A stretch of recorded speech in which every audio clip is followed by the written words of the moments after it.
Welcome to Building the Future, hosted by Kevin Horick. With millions of listeners a month, Building the Future has quickly become one of the fastest rising programs, with a focus on interviewing startups, entrepreneurs, investors, CEOs, and more.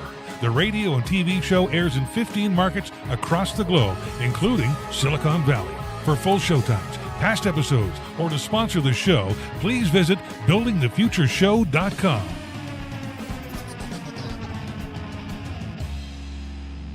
The show is a proud media partner for the 11th Annual Media Excellence Awards, which are produced by Access Entertainment in Los Angeles, California. The Media Excellence Awards are recognized as the most influential awards show honoring innovation and leadership in all things mobile entertainment, lifestyle, and technology. For more information on how to submit to these awards, please visit MediaXAwards.com. Welcome back to the show. Today we have Sam Gerace. He's the CEO at useConveyer. Sam, welcome to the show. Thanks, Kevin. Great to be here. Yeah, I'm excited to have you on the show. You have done a huge amount of things, but maybe before we kind of get into all that fun stuff, let's get to know you a little bit better and start off with where you grew up. I grew up in Pittsburgh, Pennsylvania in the manufacturing heyday in the United States. So very much steel, aluminum, chemicals, glass. Got you. Interesting. Did you ever work in the space? You know, I didn't. Okay. I didn't actually work growing up, although many members of my family did. Got you. So you went to university. What did you take and why? Oh, Kevin, I knew exactly what I was going to do when I grew up. I was going to Okay.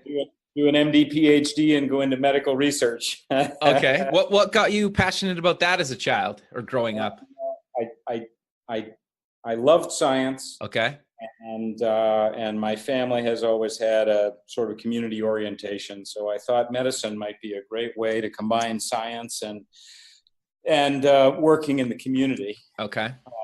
And for some reason, medical research attracted my attention with the thought of, some widespread, being able to work on things like maybe widespread cures or making some real changes. And that was a real interest to me. Sure. So that's what I went to college for. Okay. Well, you went to Harvard, right? I did. That, obviously, I think globally that school is recognized as one of the top schools globally. So walk me through kind of your university taking that at Harvard, because I think that's pretty fascinating. Well, I'd go again, given the opportunity. I do not blame you. It's a good place. Sure. What's surprising about Harvard is how accessible the people there are. Interesting. It attracts some phenomenal scientists, but all of them have office hours. Every professor has office hours, and the most common complaint that I had when I went to see them, to meet them at office hours, was nobody ever came to office hours. Really? So I had the opportunity to engage with, and frankly, as I soon discovered, to have lunch or dinner with, or to spend time with Nobel Prize winners in physics. Sure.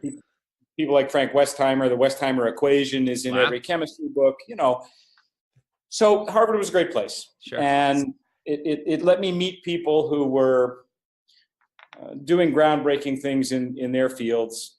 And it also brought together a community of fellow students who were very interested in learning, in expanding knowledge, and so, a phenomenal opportunity, which I hope I took every possible advantage of while I was there. That's great. So you get out of Harvard.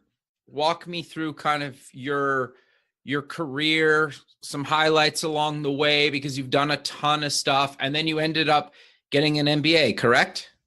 I did, yes. Yeah, I came out. I came out with a degree in biochemistry, but in my early junior year, I found these things called computers. Okay, sure. A long time ago, right? Early 80s. So they were still mini computers. And the piece that, Apple had released its Apple II. Yeah, I remember that. Yeah, and but the Macintosh and IBM were IBM PC weren't out yet when I discovered computers and got very interested in them. And the biochemistry department at Harvard's pretty flexible, because I went to them and said I want to do a lot of work in computers, and they said, whatever you want. Interesting. I liked them so much, I didn't do another bit in biochemistry. My last 2 years were effectively a self-assembled computer science degree, although they called it applied math back then, right? So okay, interesting. Yeah. So I graduated still thinking I might do computer applications in medicine, but to his credit, I had called my father and said, I'm not going to go to med school. I'm going to start a software company. Okay. To his credit, he said, have you thought this through? And I said, I think I have. And he said, why don't we walk through your business plan? And so right out of the gates, I just, my parents offered me a room in the basement, and I started to code. Nice. So that was good. But because I grew up in Pittsburgh, the opportunities to do work in medicine, and I did a little bit, were fewer, but I took on some custom coding jobs for large companies. And again, companies like, Fortune 500s like PPG, Sure. Alcoa, they were trying to figure out this new thing called the IBM PC. Right. And called the Apple Macintosh. And they didn't know, they didn't have IT departments yet. Sure. Or they didn't have modern. And so I was, the good news is I was in a green space. And so I was able to do custom work for a little while. Interesting. But I'll tell you, Kevin, the economics of custom software coding are not great, right? Because every job is new. It takes a lot of manpower, and so I quickly figured out that I'd like to convert to packaged software. Okay, so walk me through that journey. Yeah, I didn't know a thing about venture capital or investment or anything else, and I was faced with a company that basically, had to keep doing custom programming to keep money coming in the door. Right. But we had spotted an opportunity to do a software package because we saw a commonality of need across all of the companies in manufacturing that we were serving. And today, they would call the systems that we were working on ERP, Enterprise Resource Planning Systems. But this was in very early days. Right? And what was happening was Japan was kicking our tail with just-in-time manufacturing. And U.S. companies were just managing with massive inventory. Okay. So they were much less cost effective, and occasionally they couldn't deliver things in time, and the U.S. companies weren't quite sure how to respond to this. And we noticed this problem across all the companies that we were doing. And so we had the idea that we could write a canned system that would connect production in the large companies to sales and let sales book against a virtual model of the plant and then produce just-in-time production orders for the plant. And that's what we did. But what I did, and the conversion from a custom programming company to a packaged software company wasn't easy, and I didn't really know how to raise money. So we defined a 6-month calendar. The entire team. I brought the entire team together. Okay. How big was the team? 14? Yeah, 14 at the time. Okay. The core team was 14. As we would take on big projects for companies, I would take on contract labor to contracts. But the core team was 14. And as we defined a 6-month calendar where we would produce this product. Okay. In effect, while slowly dwindling down the custom jobs. Right. Because I didn't think about externally financing the company. I didn't have a business background at that time. And we did. We actually stuck to that calendar. At the end of 6 months, we had packaged software.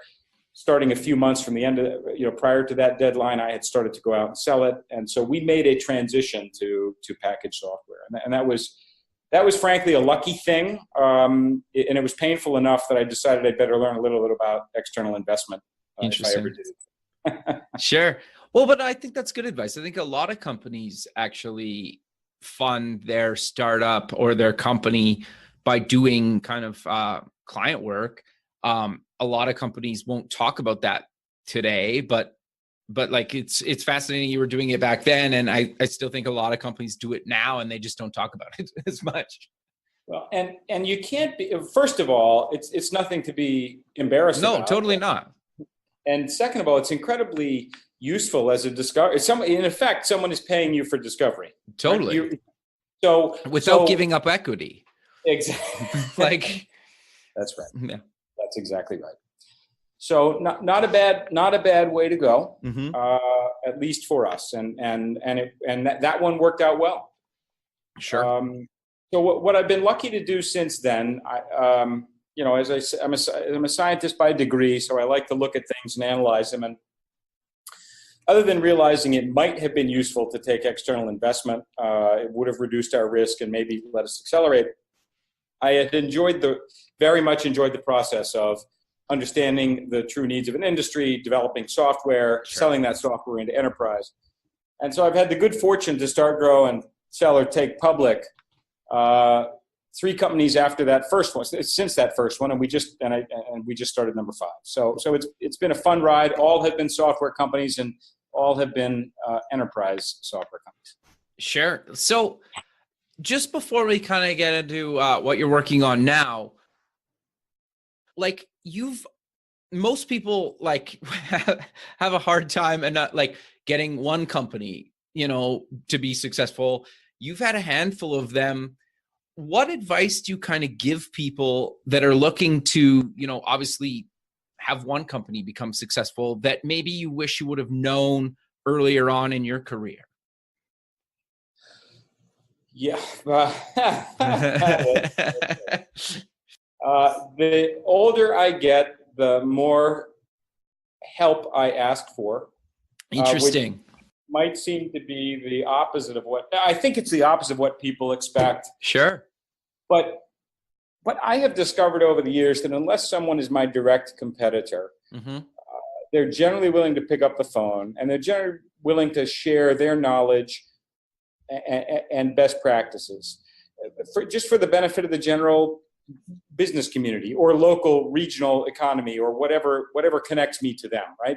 You're another software company, or you're a local company, or you've taken investment before and I haven't. And so I think too often, and it was certainly me in the first company, I can't speak, Kevin, to the stories you were told when you were young in Canada. Sure. But at least the story, we here celebrate the ideal of the rugged individualist to a fault.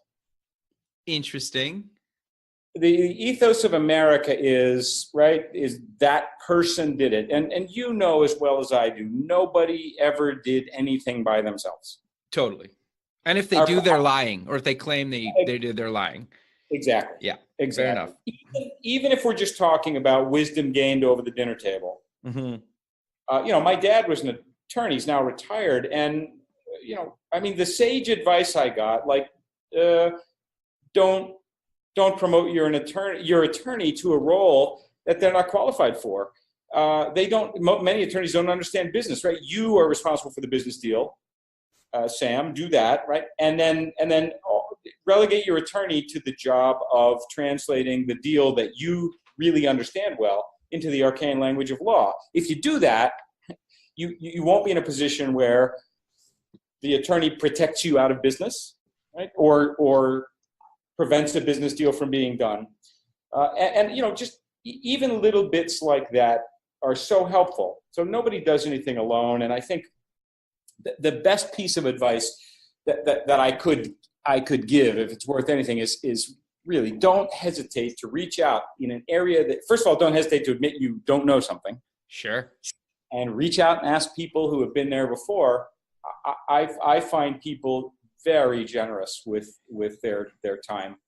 Yeah, I would agree as well. I think a lot of time, even just like, and if you reach out to somebody and they don't write back to you, who cares? Like, what's the word? Like, but so many people even just fear sending an email saying like, hey, I have a quick question about X. Do you have 15 minutes to, next Thursday to have a quick chat with me on the phone? Like, chances are you will hear back. That's right. Which, I think that's really good advice, though. It's interesting that you, that's actually really good advice. So we'll cover more stuff like that throughout the show, but walk me through what exactly you're doing now with Convey, and why did you decide to start it up? Sure. You know, in the prior company, we were big users of sales automation and marketing automation software. Okay. So Salesforce and HubSpot. Sure. And after a couple years, I called my team together and looked at the amount of money that was costing us and the benefit we were getting and said, we must be doing something wrong. Interesting. I'm not getting the full value out of this. So I'm going to call other Salesforce clients, other HubSpot clients, and see what the best practices are. And what I came away with, Kevin, was a list of commiserators, not a list of best practices that solve the problem. And so I said, well, maybe we didn't pick the right product for our particular needs. So I started to call other firms like Oracle's sales and marketing tools and Microsoft's tools and all the other major sales automation, marketing automation, CRM tool users. Mm-hmm. And the list of commiserators grew. And what they said was this: these tools are great repositories, right? They're if you want to store data about a customer, a client, a prospect, they're phenomenal. And they're great for reporting, but they aren't tools for frontline salespeople. The people who actually have to generate or retain revenue, frontline sales, frontline account management, frontline service people, these are a burden, not a benefit. Sure.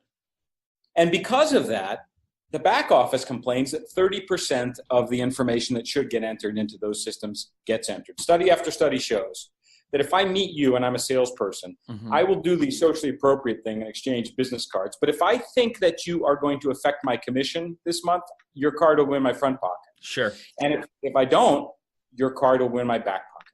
Interesting. And Friday afternoon, I will enter all the business cards in my front pocket. Yeah.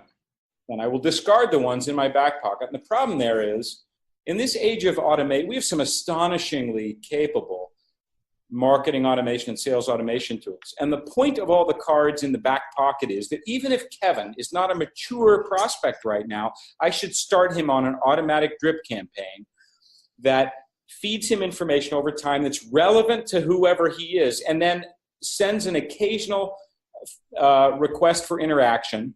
And so that I can gauge your prospect maturity. And when you are appropriately mature, the marketing automation system should kick you back into the top of the sales funnel. But if you never get entered into the system, I can't do any of that. Sure. You're right. Yeah. Interesting. Yeah. So we basically, this is one of the things that I was concerned about, that we were in effect losing my salespeople had gone to the trouble to find people, to connect with people, and they qualify, in effect, in one meeting, they qualified them, if you will. Let's say they met you in person, they qualify you out of the sales funnel. Therefore, you're never in the system because your business card is just in their back pocket and then in the garbage can. Right. And that's part of the lost investment. And so, I wasn't blaming the salespeople because it's impossible. I mean, by the way, the other lesson that I learned over the years is convenience is king. Okay. What do you mean by that? We are evolution. Here's Sam's pop, anthropology and I love it. I love it. Right. I think we are intensely evolutionarily incented to minimize our expenditure of energy. And okay, interesting. Think about all your behaviors. You may agree, except when and again, we will expend energy when it's critical to our survival, if you will, in the broadest sense. But here's the thing: if someone's not using an information system, it's because it's designed incorrectly. It's because it's to each user, it is more of a burden than a benefit. And that's a design problem. That is not anybody who attempts to enforce this, right, with authority, with penalties. I mean, this is what we've learned, by the way, right, through the years now. Sure. So ultimately, we looked at this and said, there's got to be a problem because the salespeople are not perceiving this benefit. If they were entering this information, they would be automatically getting more qualified prospects into the top of the sales funnel. Something's wrong that they aren't willing to do it. And then the other big problem, Kevin, in an increasingly mobile workforce is 21% of people's contact information changes every year. Sure. I'm surprised it's not higher than that, to be honest. Well, that's if you take the market as a whole. The younger you are, the faster. Sure. Okay, that's fair. Yeah, that makes sense. So these are the problems that these systems that we were paying millions of dollars a year for to use were having, and I keep a little black book, right? Sure. Of lessons learned, right? Okay. Yeah. And so I had this long list of issues. We were busy doing the work of the last company, which was a ticketing and marketing information system for sports and live entertainment venues.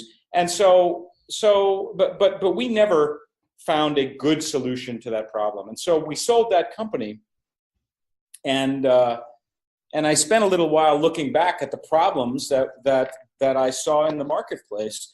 And the one that I kept coming back to was this big problem that would affect any sales and marketing operation trying to effectively implement modern sales automation or marketing automation or customer relationship management systems. And so that's why we started Convey, because of a big problem that I couldn't solve at the last company. And the long list of commiserators that I found who had the exact same problem. Interesting. So how are you solving that problem? Yeah, well, one of the interesting things that behavioral psychologists tell us is that we experience the world through change. Sure. Right? And we don't notice things that don't change. Okay, interesting. Yeah, so the business card is a 600-year-old paradigm. It's that old. Interesting. The earliest business card that we can find today is in a museum in France, and you would recognize it instantly, Kevin. You'd say, "Oh, it's bigger. It's more like a note card." Okay. And of course, it's hand lettered, but you'd know instantly what it was. And there's actually evidence in the literature that the concept of a business card was used much earlier than that in China, but their museums are not nearly as accessible online as Europe. So the business card is something that has not changed for centuries, and so nobody notices it. But here are all the problems of the business card, and the biggest thing is if I meet you and I hand you my business card, think about what I've actually done. I've said in that act, I've said, Kevin, I want you to do some work for me. Okay. I either want you to enter this information or I want you to file this business card appropriately, right? Yep. I've provided you no value whatsoever, and I've asked you to do work for me. That is what happens when I hand you a business card. And it seemed to us that was just wrong. And I think the reason nobody's really attacked that is it's a 600-year-old paradigm. Nobody holds it up to say, should this be changed? Because they don't even see it. It's invisible. Right. We looked so from the other side, though, it is a major hindrance to getting the full value out of sales and marketing automation. So we asked ourselves this question: in a device era, especially when we're hearing the youngest generations say we want to use our mobile devices to engage in business, and we don't understand some of these arcane tools. Sure. We said, couldn't we create a system that let Sam and Kevin instantaneously exchange information and that fed that information into all of the systems that we use, into Salesforce and HubSpot and Microsoft Outlook and my Gmail, by the way, sure, all at the same time. Interesting. And when Kevin's title changed, which would be a good time to upsell him, I knew it instantly. And by the way, when Kevin accepted a new job at a new company, which would be a great time to resell him, it was instantly everywhere in my organization as well. So that's the idea of live, instant, and everywhere was what was really what we were seeking to provide. No, I'll give you a perfect example of why I think what you guys are doing is much needed. Last week, I was in Florida for a conference, and they lost my luggage. All my business cards were in there. And for the show, I used to just kind of hand them out to everybody. But so I ended up just kind of, obviously I met a bunch of people there. They give me cards and I have to explain that like I lost my luggage and I still haven't gotten it, blah, blah, blah, whatever. So of course, like us exchanging information, they give me a card, or the bigger thing is they hand me their phone and you have to like find yourself on LinkedIn and add yourself, right? Because you need an email and it's clumsy, right? And so, and then, okay, I get added to LinkedIn. Now I have to go back into my LinkedIn and see all the people that I like recently connected with. And it's just as clumsy as adding in a business card into some sort of database or LinkedIn or wherever, right? Where if you just pull up the app and send something instantly, and then I'm forever connected to you, and you know where I am, I know where you are, and I get kind of notifications and can see where you are. And as you move on, to your point, just like, oh, like he's got a new job now, or he's doing this, or his title change, like that whole thing is so broken. So I'm glad that you guys are trying to modernize this thing. Well, thank you. And that's exactly what we wanted to do. Not that you asked, but my other piece of advice for entrepreneurs or for new, is meet the market where they are, right? Okay. Because you and I know many examples of companies who, if they reach ubiquity, are going to be fantastically successful, but they don't have any value proposition until everybody has it. Okay. So one of the things we talk to all these companies about is what tools could we provide frontline? And we interviewed, I like my validation, I'm a scientist. We interviewed over 400 business people. Wow. That would have taken a while. You know what? It took less time than you think. Okay. Because again, there is a bit of look, there's a process to it. I mentor with there's a school here in Cleveland called Hawken School, and they have an entrepreneurial studies program for high schoolers.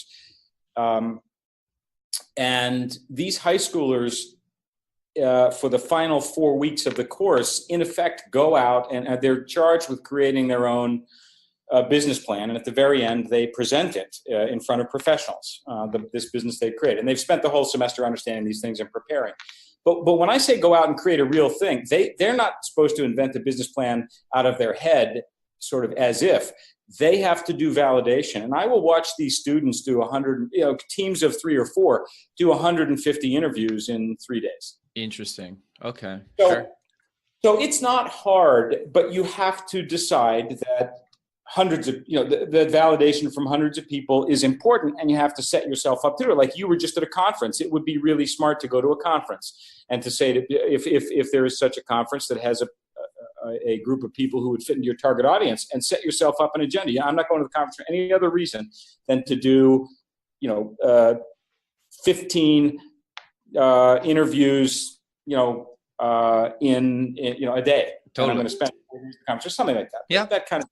Totally. But what we said is, look, if everybody has Convey, then a lot of important live connections can all be exchanging information in real time, right? Instant. Sure.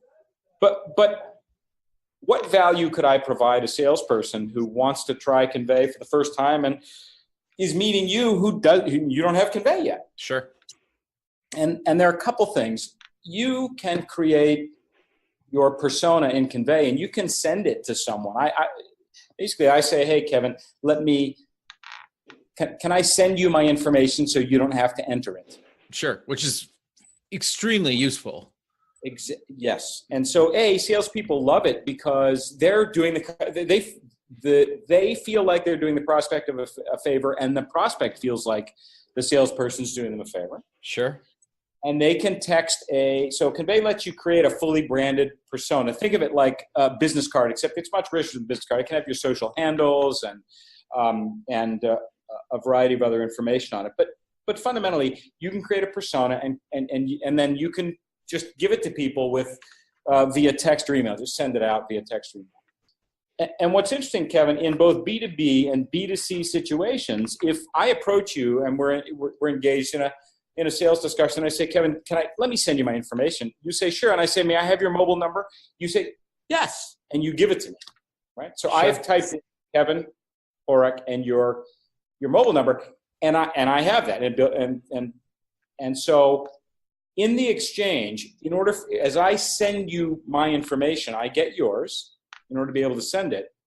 And that information that I collected from you, Convey automatically puts into my contacts, my Salesforce, my HubSpot, my Microsoft Dynamics. So what's interesting is that if a salesperson's using Convey, the other person doesn't have to be using it yet. And what we've done is eliminate the data entry that the salesperson needs to do and push the information everywhere in the organization immediately. Interesting. Thanks for listening to Building the Future. This show is heard by more than 1 million people monthly in over 15 markets worldwide, including Silicon Valley. Kevin Horek's guests are leading business owners, successful entrepreneurs, and merchandisers worldwide. Now, your brand has an opportunity to tap into this dedicated and active group of business people who are looking for places to invest and the right opportunities to support. Find out how you can get involved at buildingthefutureshow.com. So how do I police that though? Like if I want my contacts to be mine or to go to everybody, do I have that option? Great question. So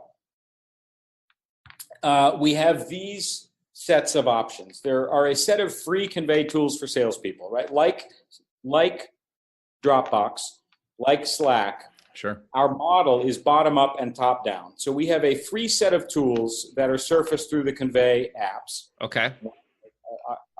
They're both iPhone and Android. Okay. And those are great for individual salespeople. And those salespeople can use those tools and they can push to their personal repositories. Right? Okay. So iCloud, G Suite, Microsoft Exchange or Outlook. Then we have enterprise tools. Okay. And the enterprise tools have a team tier. So your department could all begin to use Convey. And at that point, if you linked your persona that you created, you can create multiple personas in Convey. Kevin, for this reason, I have several personas, right? One is the CEO of Convey. Sure. One is that I chair the board of Minds Matter of Cleveland, which is a nonprofit that provides programs for low-income inner-city high schoolers who want to go to college. Oh, that's very cool of you, but yes, it's fun. And you know, if I were still coaching my kids' soccer team, I'd have a persona for that because we could have the information I want the parents of the team to use to contact. Sure. So I can link one or more of those personas to my company, and if I do that, then when I send that persona to someone, that information flows into the company system. Interesting. And then the team administrator, right, can decide does that go into a general sales pool or does that stay with my part of the sales funnel? That becomes a corporate sales function. Okay. And there's an enterprise version where it goes into systems perhaps across the enterprise. So if a large enterprise has multiple sales territories or other things, there are many cases where a lead gen person is out making contacts, right? A hunter, is out there getting some, but then a different person may work that through a different part of the sales funnel. And so tools for doing that are in our enterprise version. Okay. That's the thing that I think really sets you guys apart and is probably, like, not saying that the consumer side isn't interesting, but like the ability to work with kind of enterprise and other kind of sales teams and all the other kind of software that most teams are using on a daily basis, I think makes it really, really powerful, right? And people maybe don't fully realize how powerful that can be and time saving for them. That's the truth, and I think it's because people are still very much doing things the old way. They're trying to automate the old process, not reimagine the exchange of contact information as the beginning of a relationship, the continued use of it. By the way, I mean, if I can put notes into Convey and they get pushed into the appropriate places in the system, I can set reminders, right? And they can go to my calendar, or they can become a task in HubSpot, or they can become an action in Salesforce. So these are just frontline tools that are designed for salespeople and for account managers and for service people, that really modern, mobile, real-time tools for customer engagement. And we're taking that very thin slice, but you're exactly right. The big value comes because we interface with all of the systems that these enterprises are already spending money for.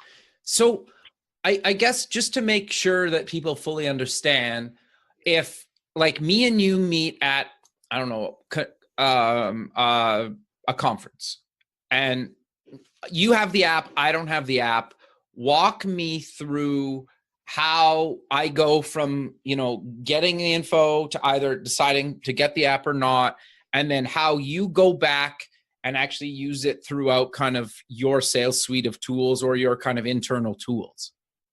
Exactly. So if we meet and I'm a Convey user and you're not, and I would say, Kevin, really interested in that podcast you just described.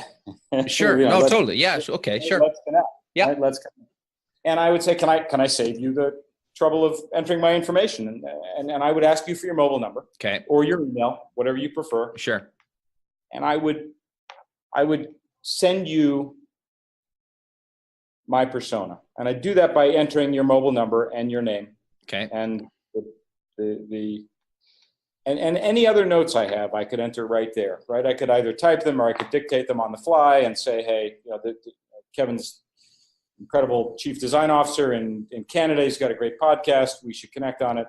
And as soon as I did that, two things happened. One, our cloud service sends you my persona. What it's really doing is saying, grant Kevin access to this persona. Got you.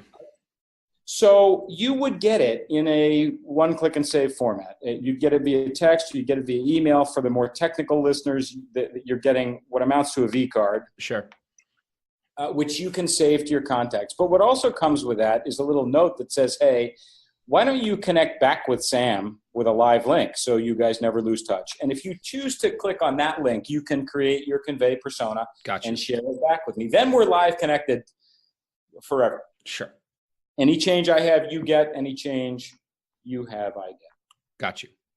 When I sent you my persona, by the way, I also, as I said, I added a note, say, to this. And the minute I said send, all of that information got pushed. In our case here, it gets pushed 4 places. It gets pushed to my Outlook Exchange contacts and my G Suite contacts, because we find it's got to be in both. Okay, sure. Makes sense.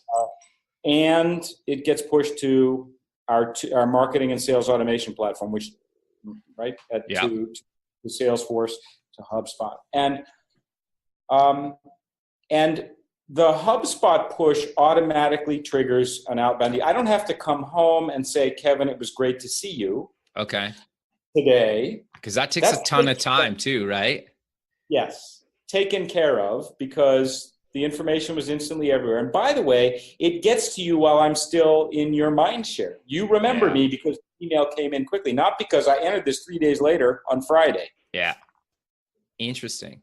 So and if you change, now let me go one step further. Sure. Let's say get Convey next week. Yeah. And let's say you get Convey in 3 months. You're a happy customer of Convey, and you get Convey, and you decide that you're going to become the new. Apple reaches out. It's time for a change, and they want you as their chief design officer. Okay. For the next iPhone. So your company changes. That information, because you're on Convey and I am. That instantly gets up. You change your persona, and you've granted me access to it. That information instantly ripples through all my systems. So I have a trigger in Salesforce that says, pop Kevin onto a hot list for Sam because his title changed or because his company changed. And you're immediately sitting there staring me in the face saying, Kevin, who's been a great customer's company just changed. just changed. Right. You should reach out. Sure. And then I can reach out in a number of ways, or is it kind of automated or manual, depending on what I choose? So this is where this is where the enterprise interface really comes into play. Okay. If for small and medium businesses, they are using Convey directly also typically as a tool to reach out via text, email, or phone. Got you.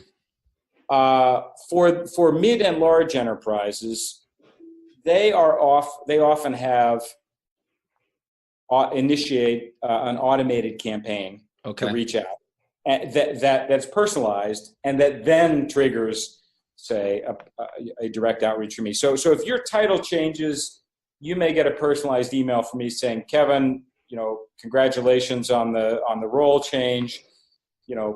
Always exciting to see, people making great career moves. And then you will also pop onto a sales hot list that tells me I just sent you a personalized email. Got you.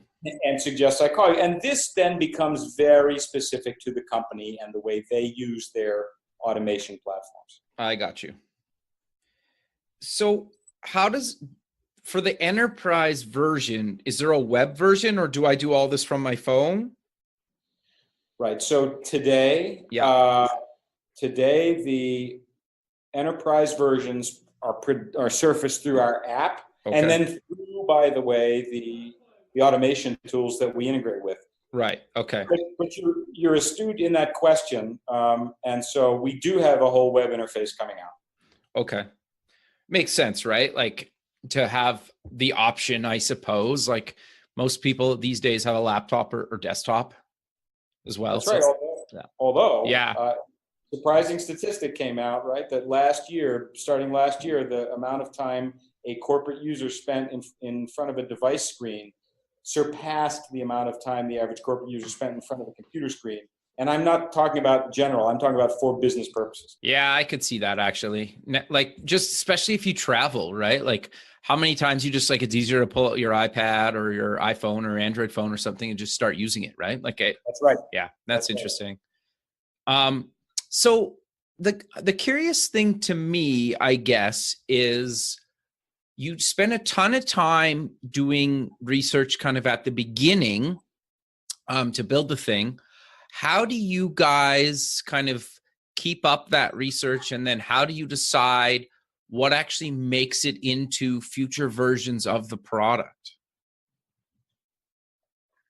This is something that I think does not enter the entrepreneurial dialogue enough. Sure. And you've probably had this struggle throughout all the companies you've kind of been involved with. Yes, throughout every company. And entrepreneurs who start today have been given an incredible gift by the world. Okay. But not, I think it hasn't entered the dialogue enough for them to necessarily benefit from it. Okay. So I will tell you how frequently we look at real world data and alter our priorities. Every Monday morning, we have a prioritization meeting. What kicks off that meeting is an analysis done over the weekend on the data that we've learned through actual app usage or actual platform usage over the past week. Okay.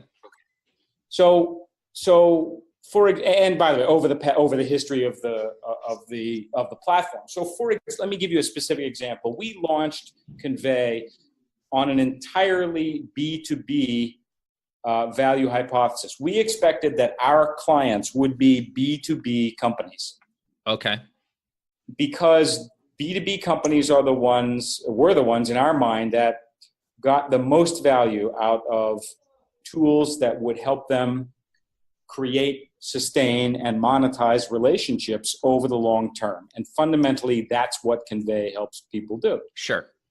We look at data every Monday, and about 6 weeks after we launched the platform, okay, and the free individual salesperson tools began to spread, we noticed a cluster of users, 12 users at a major international retailer.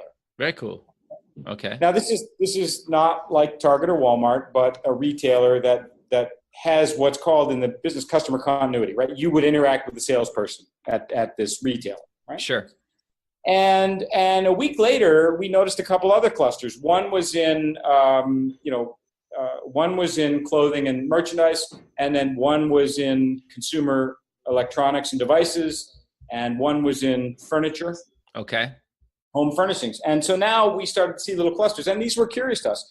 Within 2 weeks, one of those clusters had grown, at a major US retailer, from 8 to 35 to 100 users. Wow. And over the next month to 300. And similar clusters grew up in a number of B2C companies, small to large.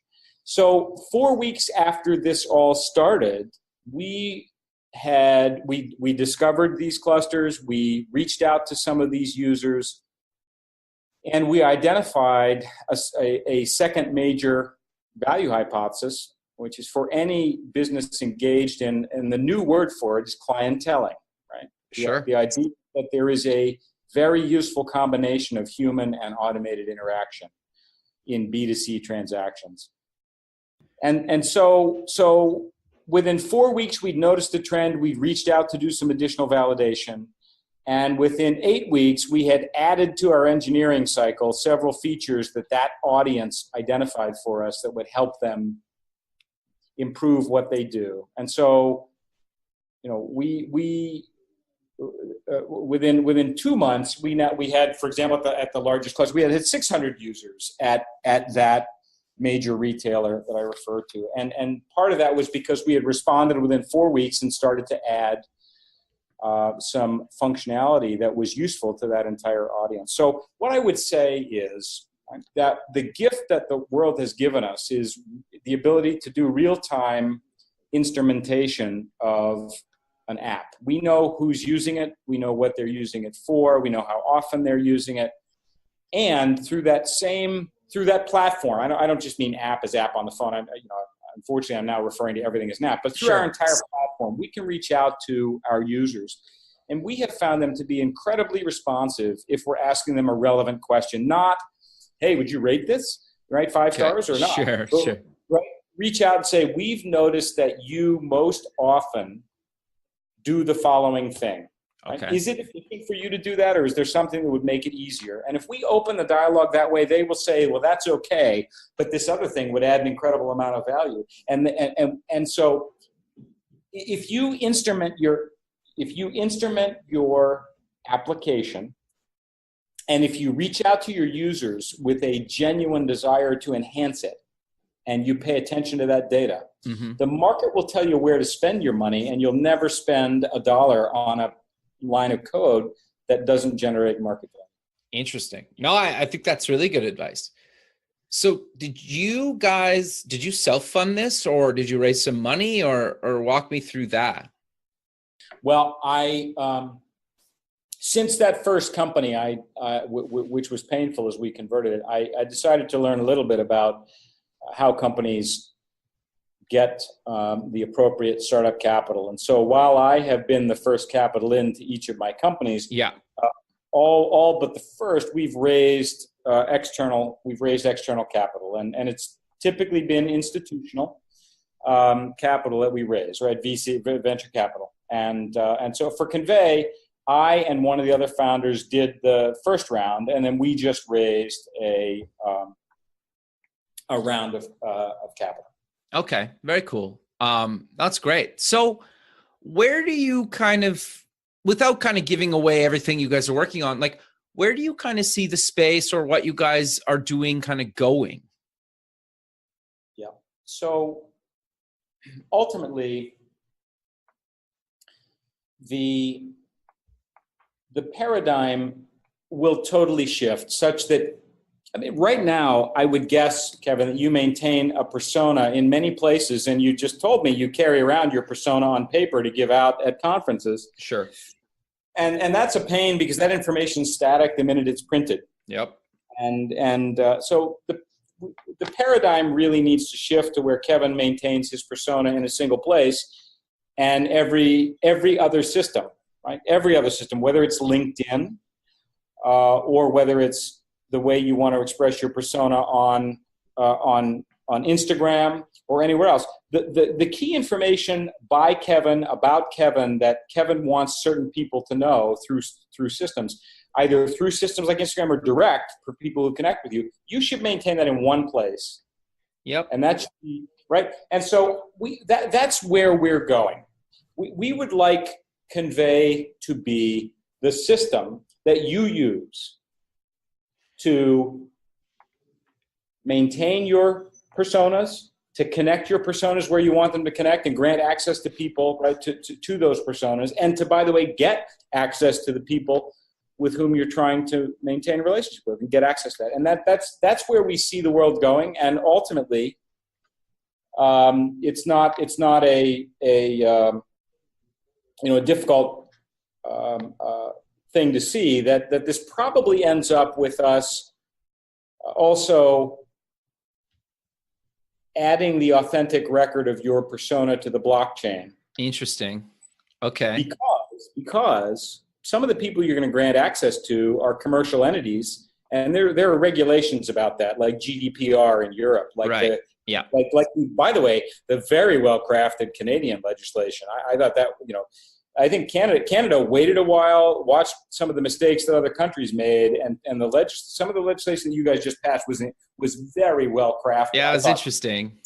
Yeah, thoughtful. But here's the point. Right now, it's difficult for companies to know that they comply. Yeah. And if you had an authentic record of your persona on the blockchain and the appropriate tools, you can think of them as smart contracts, although they'd be very, very thin contracts, right? That says, yes, you, big company, may access this persona until I tell you you can't, and only this persona.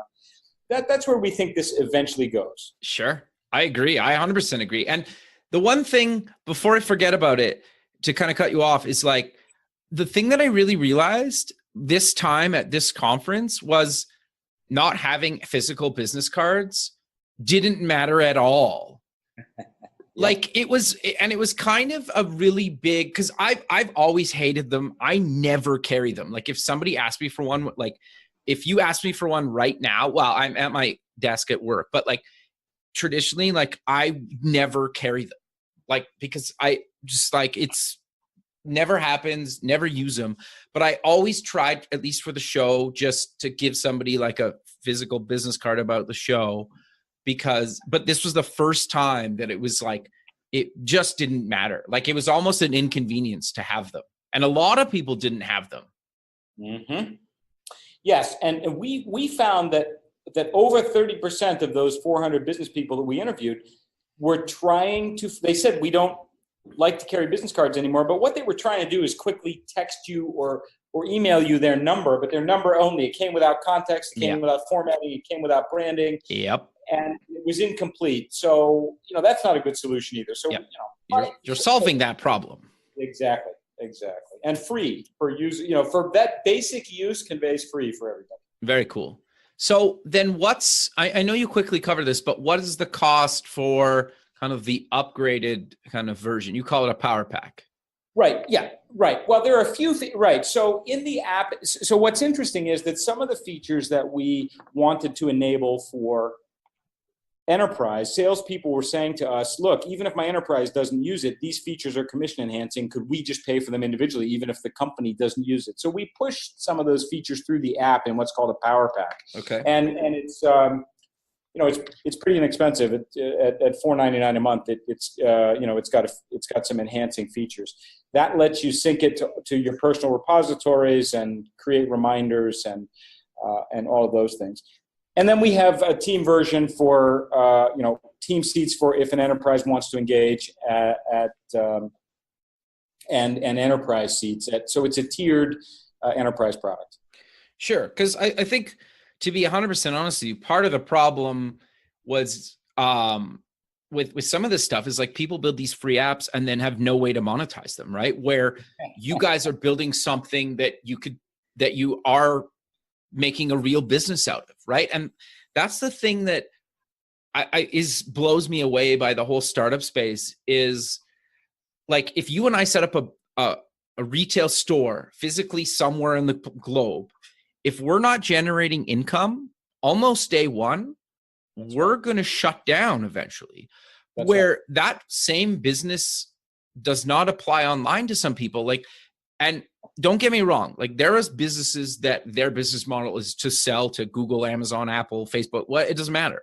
But like most people will never build a product like that. And I'm not saying you can't just start something and kind of maybe figure out your business model later, but the chances of you being successful there are a lot smaller, where if you just try to make money out of the gate and figure out a business model as soon as possible.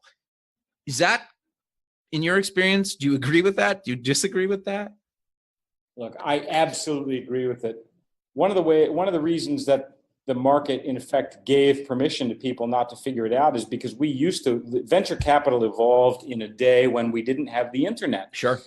We didn't have fast feedback loops. It was hard, right? In many cases, information was right. Imagine having to call somebody with information or send paper via the mail or even FedEx. Yeah. So you needed money and you needed time to figure it out. And unfortunately, so you got a big slug of money because it took you 6 months to figure it out. What's interesting in today's environment is you can figure out things very quickly, but if you get a big slug of money, you don't have the encouragement to do it. Yeah. And I like your retail store analogy, and we've seen some very successful apps created without substantial rounds of funding because the founders took it upon themselves to generate money from day one, and they could with fast feedback from the market. I frankly think that's the way of the future. No, I 100% agree with you. But sadly, we're out of time. So let's close the show with mentioning where people can get more information about Convey and everything else you've done or been doing. Fantastic. Yeah, the easy way is to go to conveyapp.io, and you'll have all the information there they need on the platform and on me if they want to learn a little bit more. Perfect, man. Well, I really appreciate you taking the time on your day to be on the show, and I look forward to keeping in touch with you, and have a good rest of your day. Kevin, thanks. It's been a pleasure. Thanks, man. All right, we'll talk soon. Bye. Thanks for listening. Please visit our website at buildingthefutureshow.com to join the free community, sign up for our newsletter, or to sponsor the show. The music is done by Electric Mantra. You can check him out at electricmantra.com and keep building the future.